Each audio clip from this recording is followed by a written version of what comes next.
Best gift that anybody can give to us in our office and every fire department, police department out there is 0 fatalities, 0 injuries, and 0 fires because of Christmas lights or space heaters. Valley fire officials hope everyone will remember safety when staying warm this weekend. Many agencies and organizations preparing for what could be some of the coldest temperatures we've seen so far this fall. Channel 5's Rudy Mireles live in Brownsville. Rudy, what are officials most concerned about?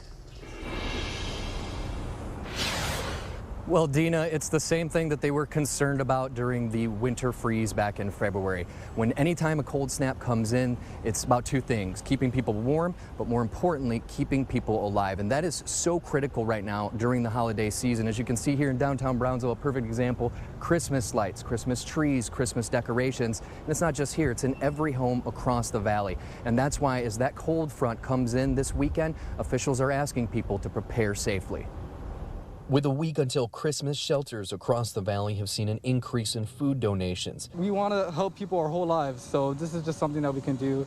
Easy way to give back to our community, especially the ones in need the most. Loaves and Fish's executive director Victor Rivera says this time of year, the food pantry is always full. As a matter of fact, we're spreading the love. We want to be able to give back some of the food that we received here to other local pantries. But this weekend, the coming cold front has them switching gears, trying to get those without a roof over their heads a warm place to stay. We have employees who actually go out in the community, in the parks, and look for individuals that are, in need of support services. But not everyone they meet on the streets wants a place to stay.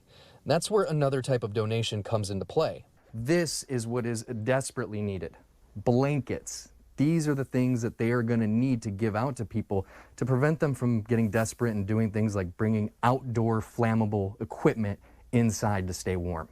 And it's not just those without a home that should be using them. Use blankets. I mean, if you have to use several blankets, use them. It's a lot safer, and you don't have to worry about not waking up in the morning. Cameron County Fire Marshal Juan Martinez says every Christmas his office is waiting for a call they know will eventually come. One of my first fires here in Cameron County was a fatal fire on Christmas Day with multiple fatalities. But the cold adds another layer of concern, and Martinez is reminding everyone who may have trouble heating up their homes this weekend. Don't use anything that's used to use outside, heating outside. Don't bring that inside. Any type of chimeneas, barbecue pits, any of that.